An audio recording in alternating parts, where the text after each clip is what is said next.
There's something every woman thinks about in private, something most men will never hear. Not because it's shocking and not because it's wrong, but because society has trained women to keep their desires silent. And that silence? It's quietly killing intimacy in relationships everywhere. Welcome to Love Psychology, where we dive deep into the truths about desire, intimacy, and what really goes on in the minds of women. Today, we're uncovering the private fantasies women have, things most men will never hear about, and what they reveal about connection and desire. Talking about sexual fantasies can feel uncomfortable. Fear of judgment, embarrassment, and years of cultural conditioning make women hesitant to share. But here's the truth. Women's imaginations are often more vivid, creative, and adventurous than most realize. Studies show women report stronger arousal to a wider variety of erotic situations than men. Female desire is flexible, emotional, sensory, and imaginative. Once you see it that way, it's no longer a mystery, it's a language. Number 1 is intimacy with a stranger. Surveys show around 64% of women have imagined being with someone they don't know. The setting could be a bar, a hotel, a spontaneous moment where rules vanish and curiosity rules. It's not about cheating, it's about novelty, excitement, and freedom from expectation. Mystery sparks the brain in ways familiarity can't. Experiencing it in fantasy is safe and thrilling. Understanding this can change how men approach attraction. Confidence, curiosity, presence, and authenticity matter more than clever lines or grand gestures. When a woman feels safe, she can be playful, flirty, or daring. Connection is simply mutual permission to be present. Number 2 is power dynamics. About 65% of women fantasize about surrendering, while nearly half enjoy being in control. This isn't about violence, it's about trust, emotional intensity, and breaking out of daily roles. Surrendering can feel freeing. Being dominant can feel empowering. Both explore vulnerability and control in a safe, exciting way. Fantasies about surrender reflect deep trust. It's a complement to the imagined partner. Number 3 surprises most men. Group encounters, like threesomes. Around 56% of women have imagined this in some form. Some fantasize about attention, some about watching, others about their partner with someone else. These fantasies aren't necessarily meant to happen. They're about variety, curiosity, and the thrill of being desired.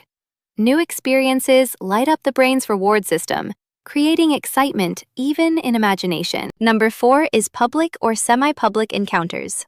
About 40% of women imagine intimacy in risky places: elevators, cars, beaches. The thrill comes from adrenaline, the excitement of almost being caught. It's not about exhibitionism. It's about the heightened intensity that comes from breaking a rule, even in thought. This transgression arousal amplifies desire and emotional intensity, much like the rush from adventure sports. So, what do these fantasies really tell us about women? They're about more than just sex. They're about emotion, identity, and experience.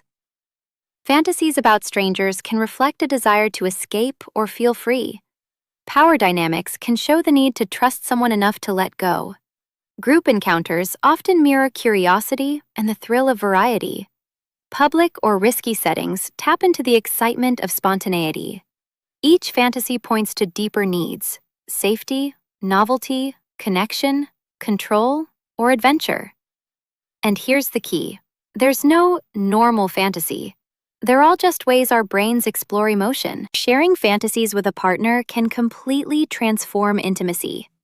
Research shows couples who talk openly about fantasies feel closer and communicate better. Many report improvements, not because they act them out, but because trust deepens. Yet, many women hesitate. Society has long taught that desire diminishes respectability.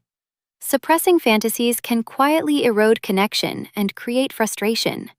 Wanting to be good in public and passionate in private is not hypocrisy, it's human. Most women want to feel adored, desired, respected, and playful.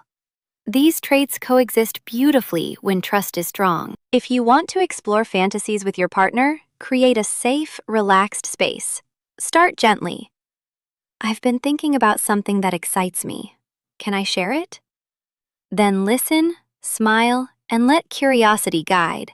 Sharing doesn't need to shock. It can be light, fun, and playful. The goal is openness without judgment. When partners share freely, intimacy becomes richer. It's play, not performance. Fantasies stop being secrets and become stories you enjoy together. Fantasies also reveal psychological truths. They don't mean something is missing. They reflect curiosity, emotion, and imagination. Long-term couples often have richer fantasy lives because safety allows the mind to explore. Fantasies are symbolic, not literal. Being pursued might symbolize wanting to feel chosen. Being dominant could mean relief from pressure. Understanding this turns desire into insight instead of threat. Over time, fantasies evolve with life, experience, and self-awareness. Expecting desire to stay frozen kills attraction. Emotional safety is one of the most powerful turn-ons. When a woman feels free from judgment, her desire opens naturally. Openness doesn't mean obligation. Privacy is healthy too. Emotional permission, knowing she could share if she wanted, changes the dynamic. Desire becomes lighter, playful, and authentic. Sex becomes a conversation, sometimes spoken, sometimes physical, sometimes imagined. Fantasies matter not for what they are, but for what they reveal.